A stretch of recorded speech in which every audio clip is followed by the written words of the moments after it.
Hello guys, good evening. Hope everyone's doing okay. I hope everyone's doing well. I'm back at it again here, back in the V8. One of my subscribers, Gary, wanted to see me back in the V8 again. I've been in a 500 last few days, but I had a breakdown in that one, so I'll put that on one of my next videos if I've not already uploaded it. So I hope everyone's well. Today we're going to Belvedere down in London. My favourite place again, Lidl. Not. But we have to go down there today because we're going across to Rotterdam later on. So we're going to give you some footage. I won't give you too much on the motorway because it's boring. I don't know if you guys want to see that.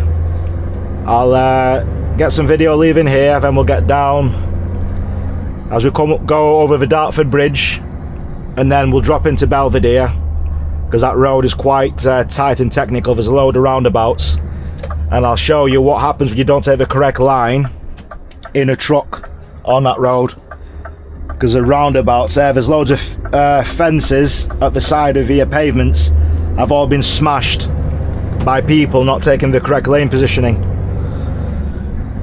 So first of all, a quick shout out to my good friend Callum. He's helped me to start this channel. As he knows, I'm a dinosaur when it comes to modern technology. Anybody who knows me, I'm still living in the dark ages when it comes to technology. I think I'm still living in the land of VHS video cassettes and Betamax, Sony Walkmans and all that kind of stuff. Gives you like a rough clue as to how old I am. Not that old, mind you, but yeah, I love everything old school, modern technology. The only thing I don't like old school is the trucks. I prefer new school for that, thank you.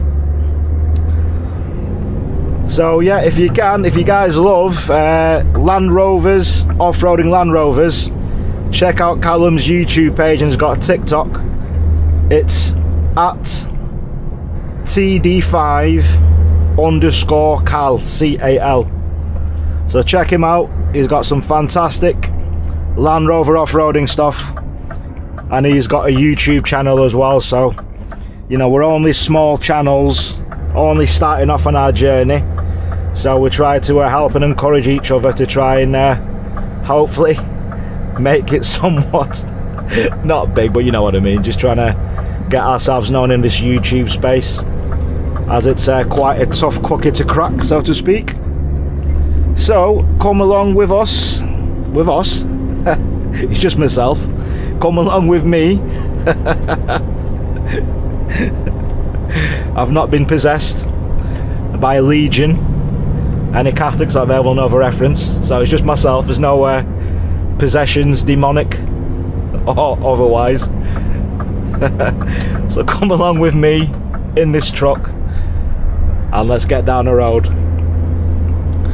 And I think tonight my topic of conversation tonight will be who gets an exemption on the roads from truck drivers, meaning who gets a pass. Now I'm gonna go through these before I end up forgetting them, because like I said, I don't script any of these things, it's just off the top of my head, and I do apologise if I do repeat myself sometimes. You know, none of it is scripted, it's just literally live, and if I do make a few mistakes in the editing processes, you got to understand, I'll apologise. I'm a working trucker, and I was explaining to some of my subscribers, you know, trying to balance working, videoing, trying to get the footage off the SD cards, edit, and then trying to sleep in between it is quite difficult. So, and sometimes if the footage isn't quite right, as in it's not quite in frame, you'll have to bear with me, because sometimes we have slight technical difficulties, as I was saying to you before, with the technical nous, or lack thereof, plays a major factor. So now what do I mean about who gets a pass and who should be getting a pass from truck drivers? As you've seen for some of my other videos where some of the tomfoolery, the buffoonery, and some of the madness we see on the roads on a day-to-day, there are only a few that get exemptions. Now, I'm trying to remember the first one. The first one, it's people with babies, children on board. Now this is a given for obvious reasons. Now I'm a parent, I'm a dad to a 7-year-old son, and I'm sure there's many parents out there, grandparents who's doing the taxi rolls, aunties, uncles, nieces, nephews, who've got charge of little children to drive them around. So if you see that sticker in the back of a car, now that, please, obviously truck drivers and car drivers and any other drivers and riders alike, just be careful, because obviously it's precious cargo inside. Now on the flip side, although I'm saying this, it's also up to the driver of the said vehicle to keep yourselves safe on the roads.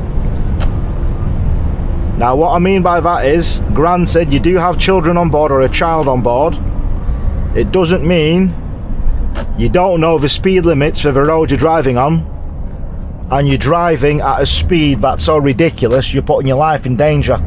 So although you've got precious cargo with a child on board, it is up to yourself to make sure you're driving in a responsible and safe manner to keep that said child safe. So I hope that makes sense. So that is exemption number 1. Exemption number 2. Now, not in any particular order. I know there's a few I'm going to mention, as a couple. Now, the next one, it's the elderly.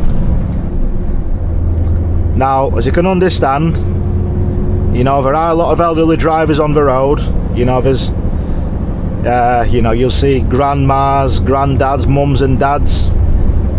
I'll probably be classed as elderly myself now, middle of 45 years of age. I'm probably seen as a boomer. So again, so that'd be elderly for obvious reasons. Now, elderly, I'm going to give you guys a little tip. If you guys, you know, slightly, you know, uncomfortable as you're getting older, your reflexes are slowing down, you know, your reaction times, etc.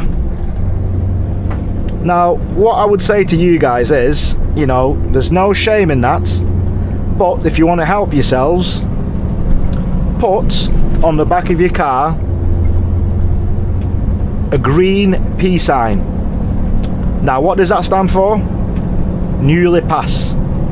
Now, even though you've passed your test 30, 40, 50 years ago, if you're still driving, it might mean within that time the legislations on the road have changed, the speed limits have changed, but have you adapted to the new legislations and the new speed limits to know what the speed limits are, to keep yourself safe and to not frustrate other drivers?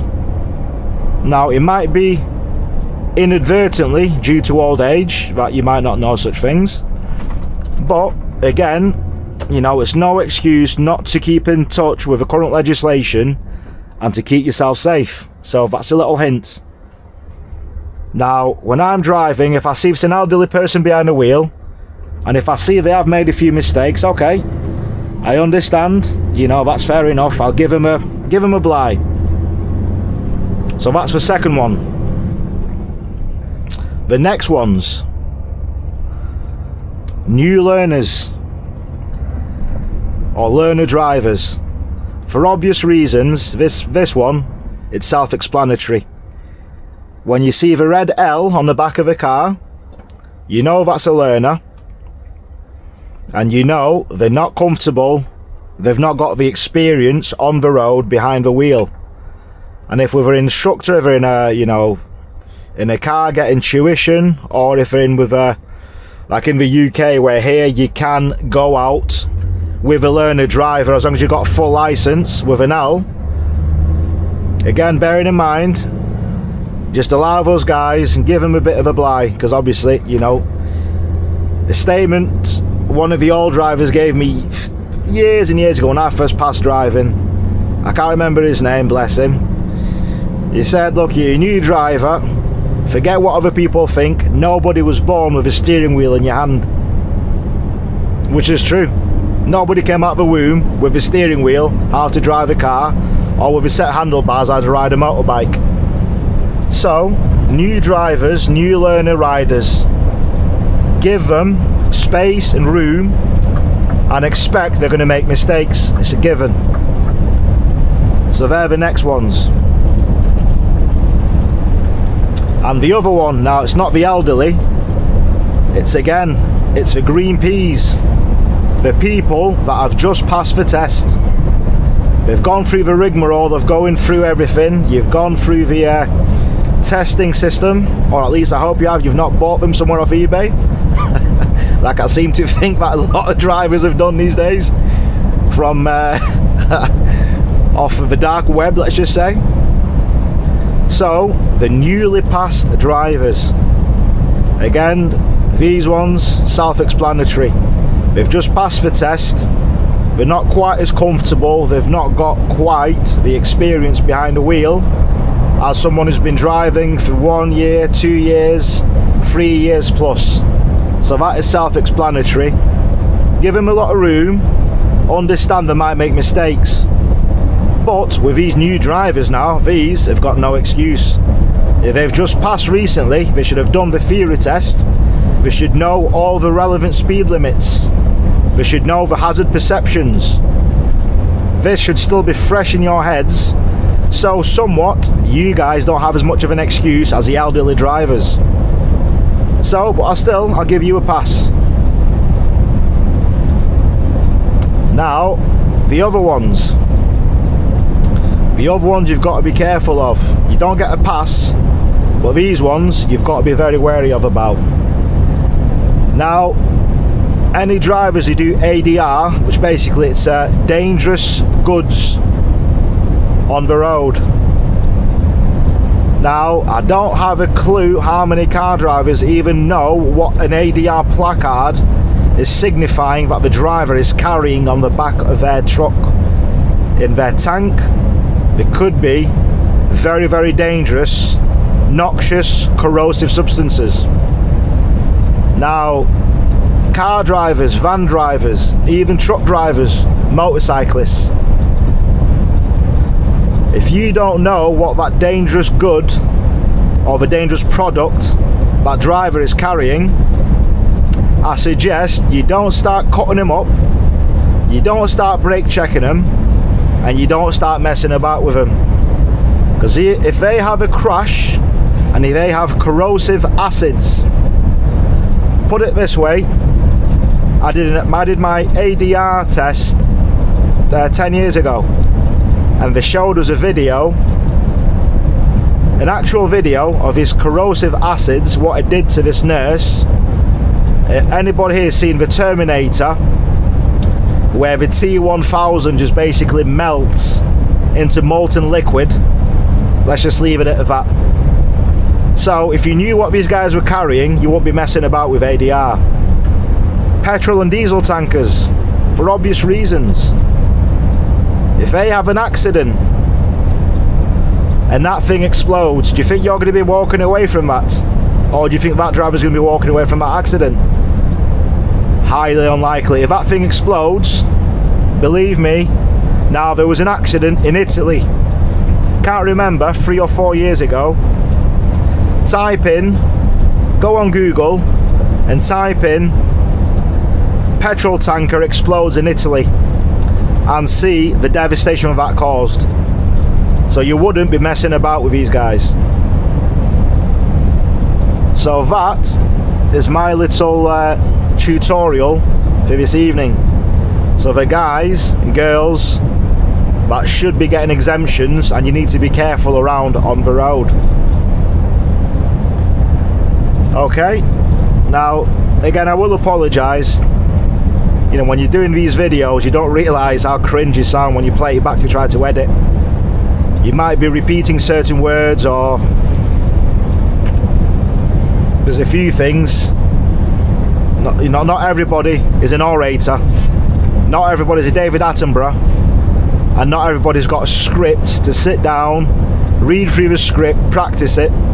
As I mentioned, I do this off the cuff, off the top of my head. I can't really sit here like this. If I'm reading off a script, could you imagine if I'm reading like this? Eyes not for road, A, B, C, D, E, F, G. No. So I'm doing these off the top of your road. Now, obviously, some of these are done in jest, but what have I explained just recently with the people you need to give exemptions to and to be careful around the road, that's deadly serious, because it could be your mum and dad, it could be yourself when you get older, it could be your son, your daughter who's just passed the test, it could be you taking your son, your daughter, your niece, your nephew to learn how to drive. It could be me driving a petrol tanker in years to come, who knows. You know, and you guys like to start messing about. So let's ride along. I'm going to record a little bit of here. I'm currently on the M54 heading towards the M6, but I won't do too much of the motorways because it does drain my battery, and if it means I have to recharge it and it fills up my SD card, it takes an awful lot of effort for me to download it. It takes a lot of time to upload it and then to try to clear the SD card to give you guys the footage. Okay, so let's go along.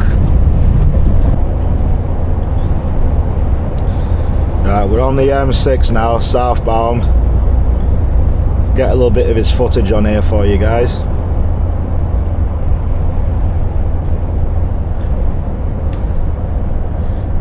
It's a bit windy. Well, not really windy. Hold on. Cargo Express, keep it in your lane, please, sir. Thank you very much.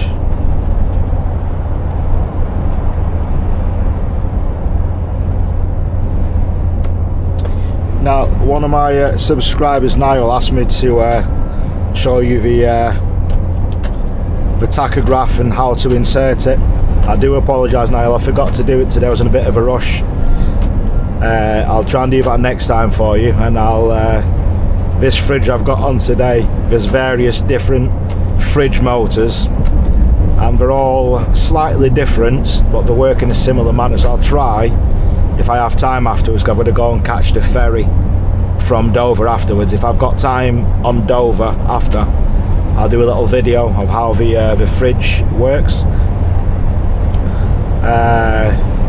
But yeah, look at the traffic again here now. It's 10 past 10 at night time. What day are we on today? Wednesday night, and look at it already. Chaos northbound on the M6, so you can never expect, you never know what to expect on here. And in terms of planning for routes, Niall asked me as well. Now, Belvedere, I've been down here quite a few times, but I'll still put on the sat-nav if in case further down the motorway there's any road diversions or closures, which might still, look at this idiot, that honestly, look at that there, that bloody BM went to overtake, got right in my lane, right in front of me for no reason. Honestly, it's, it angers you, literally angers you when you see stuff like that. If you're going to overtake, get a good bloody space and then get in front, not just literally get in my space, just barely in front of me. Idiot, some of these drivers, honestly. So I've only been on the road now about 40-50 minutes, 45 minutes and it commences all over. But yeah, what I was saying is in terms of route planning, now down to go to Belvedere, you know, I've been down here quite a few times, so I kind of know the way. It's all practically on motorway until they come off the Dartford Bridge, but there might be some diversions a bit further down, and obviously in and around London. I don't really know London that well at night time anyway. I've been, you know, down loads of places in London in the daytime, and I said on one of my old previous videos, things at night time, even though you may have been somewhere before, it does look slightly different.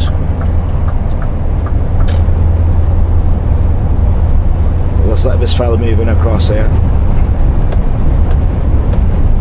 Now, I'm slightly faster than him. Is he going to let off slightly or not? Yes, he is. Good man.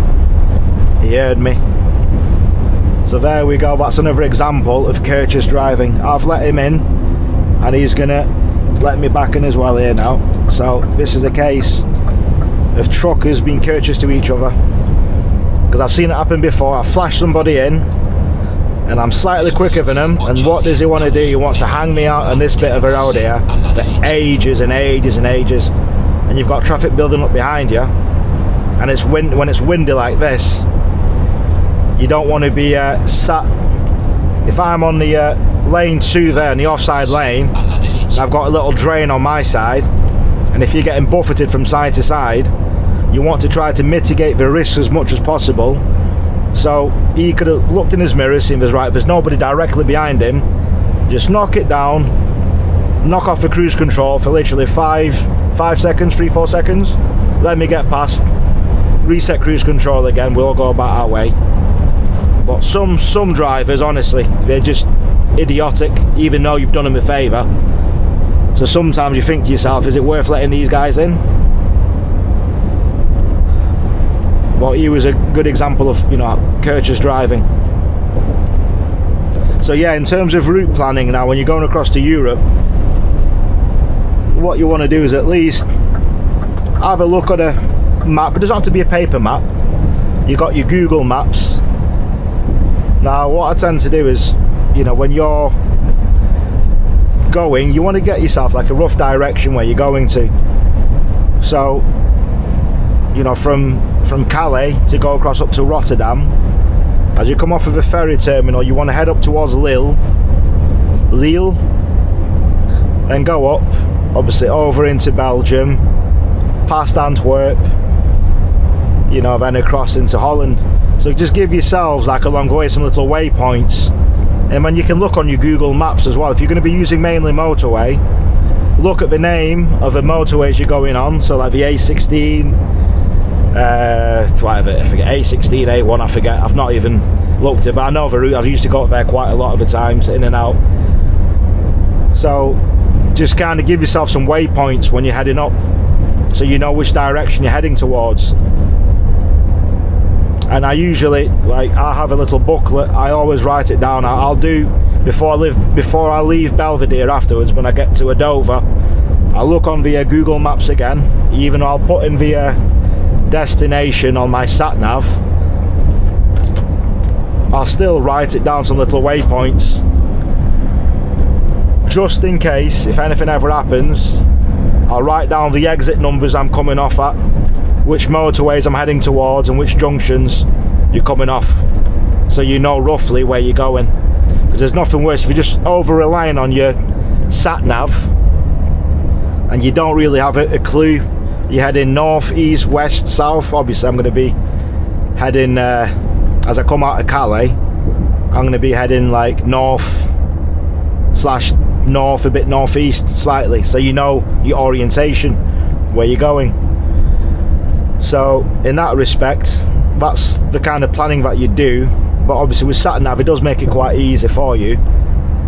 But I'll get the destination, the coordinate, well, not the coordinates, the yeah, I guess the GPS coordinates, or the address, the postal code for Rotterdam later on. So yeah, that's the main things, you know, you tend to do is just kind of have a rough idea where you're going, use some waypoints along the way. So that's one of the questions Niall was asking me, in terms of how do you do for planning. You look at maps, but as well, what you tend to do is I will look on Google Maps on the street view. If I know where I'm going, I'll look at the street view before I get there, because I'll be in a right-hand drive in Europe. So you want to have a little rough idea, see where the entrance. Now here, see if the road's ground to a halt. Hazards. Is anybody going to put the hazards on? Not one. And this is my video which Niall commented on. I said, in England, do you see people putting on the hazards to let you know the impending disaster or stoppages? Not one. Not one single driver. Not one at all. Look at this. And this is what I'm on about, having common sense and the education over here that needs to be done. Not a single driver with hazards on. Unbelievable. It's unreal. Right, there's one there. That one guy, he's pulled out in the fast lane. But the road does split further along, so he's the second one who's put the hazards on. And out of all these cars and trucks. Unbelievable. And I'm glad I was recording that then. Because I said this tonight, I made this on one of my videos. I can't remember which one it was, saying that in the UK, the lack of the use of the hazard lights in correct times and places needs to be used. And this is, there you go, perfect example. We went from a 50 to a national speed limit sign and then it ground to a halt, and only me and this fella here actually upon the hazards. So yeah, so I'm glad I'm recording that there, because that's just proved my point. And there's a hill hold release there.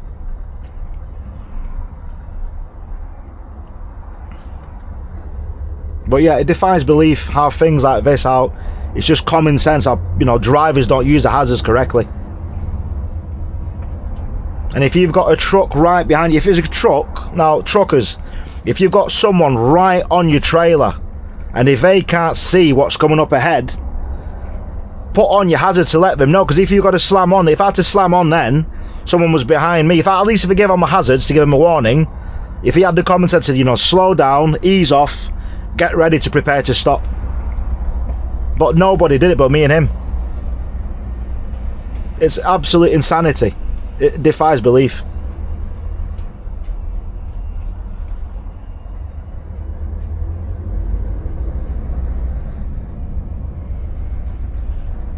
Anyway, I'll record for a few more minutes and then just, I don't know if you guys want to be recording being sat in traffic or not, but you can see again, these are the things that we're dealing with here now.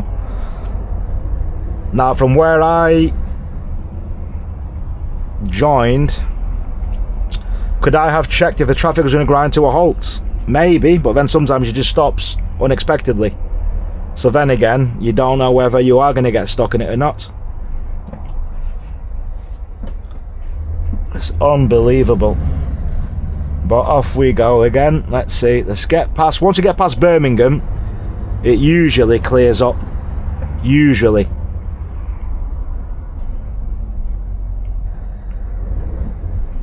Now these are the things that eat into your driving time. Now I've got 2 10-hour drives I can utilise this week.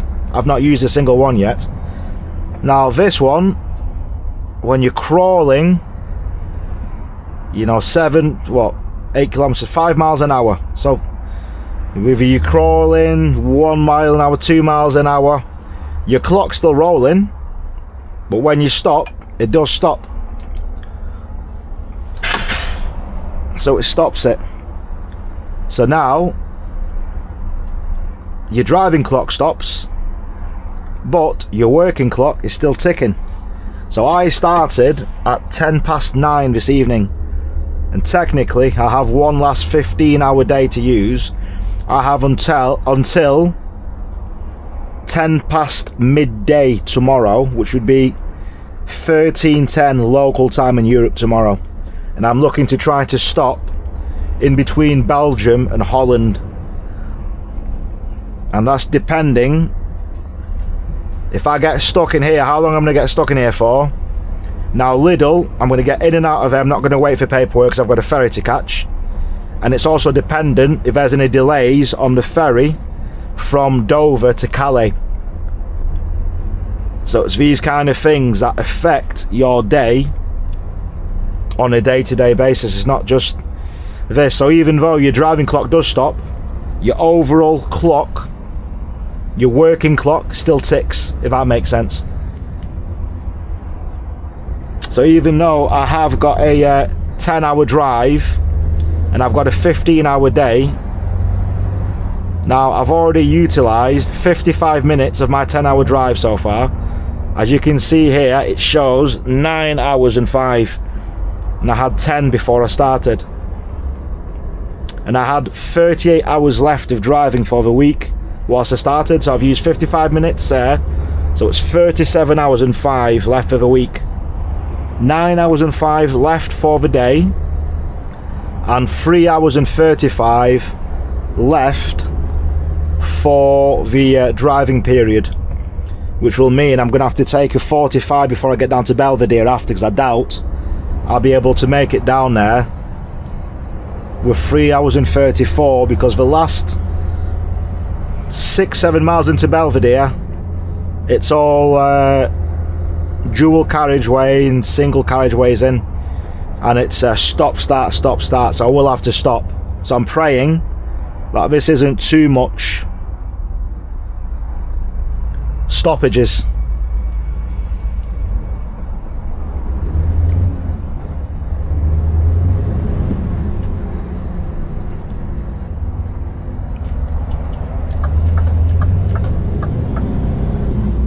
And that was one of the other fellas there just flashing me, one of our subbies.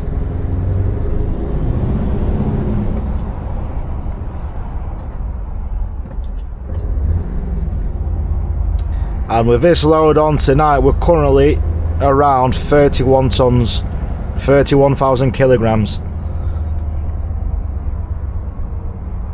So it's not overly heavy, but it's just enough. You can feel it, but this just pulls it very, very easily.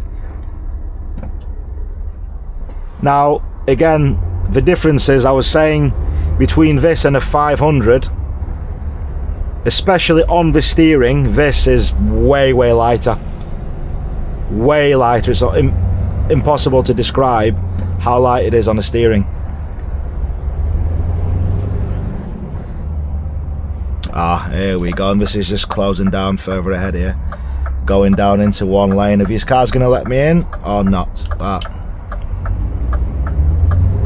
Oh well, forget it. If you're not going to let me in, I'm going to make my way all the way down to the bottom and then get in at the top here.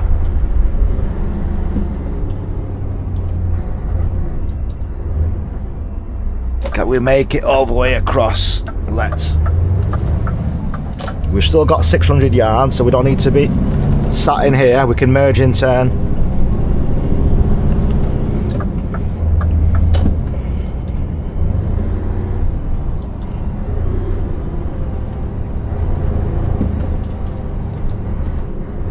Right, we've still got the 600 yard marker to go.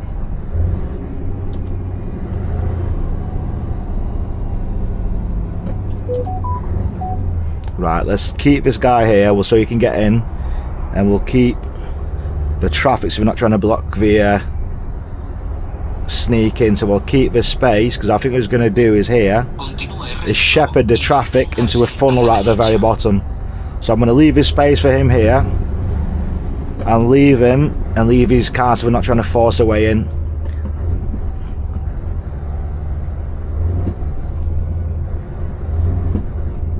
So see the car's there, so we'll keep a gap for him to get to the end, to get in. So the cars ain't trying to force all the way through here.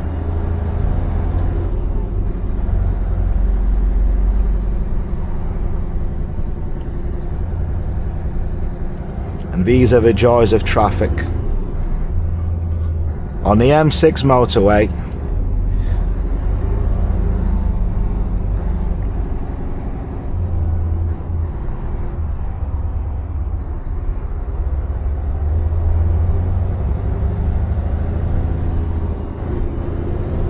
right, there's a car in my little blind spot. I can see him in the top mirror there, but the bottom I can't see him. The curb side I can just about see him there. Now it's coming into view in my bottom mirror, my main mirror.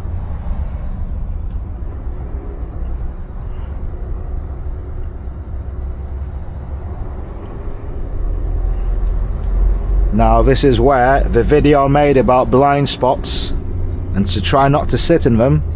Now look at the curbside mirror, I can see him there, bottom he's not in, but in a wide view I can still see half of his car there.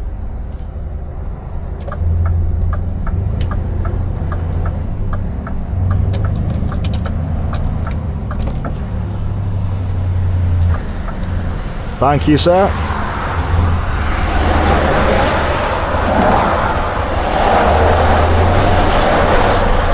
Right, so let's try and get in. Well, we're already in here now, so we don't have to mess around with all them on the other side with all the cars, and I can try to keep a gap to let Mr. Yodel direct in.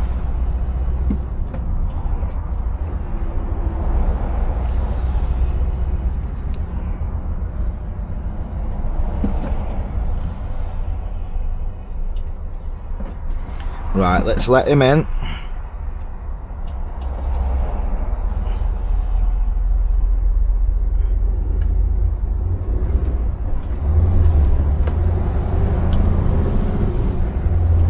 You get a thank you? Yes, we do. You're welcome, sir, no problem. Right, somebody else let him in. I'm not going to let every Tom, Dick and Harry in. Right, good lad, car, let him in there. Right, come on. Right, funnel them in.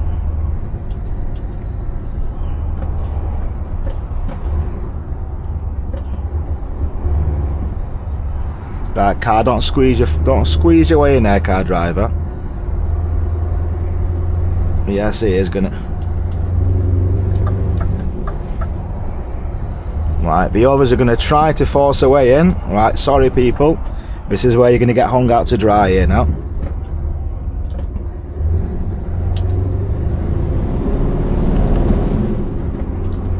Mr. Tesla, don't try, you're going to get crushed if you do. And someone's hung him out there. Well done, boys. But he's going to come in eventually, so there we go. Not too bad.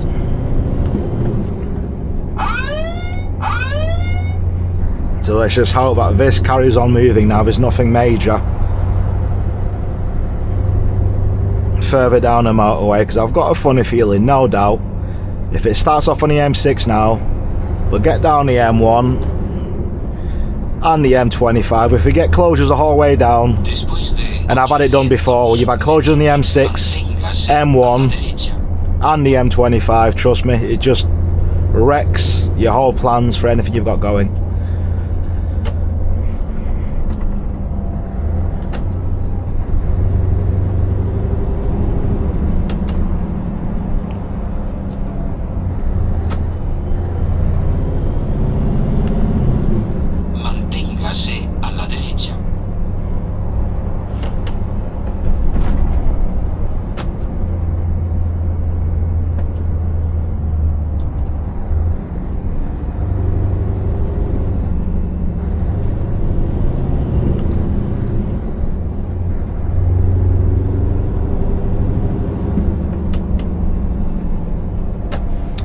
Once we get past this, I'm hoping it opens back up again.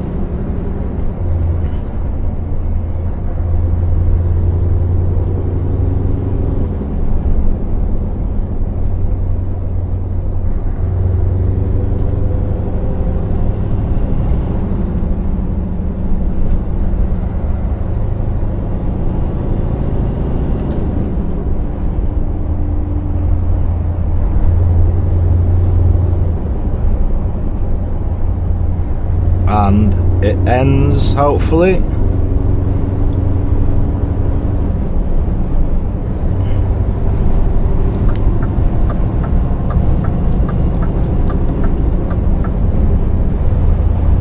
And this guy's quick, so it's a good job I didn't try to intend to overtake him without realising his true speed. So tip to other drivers here, truck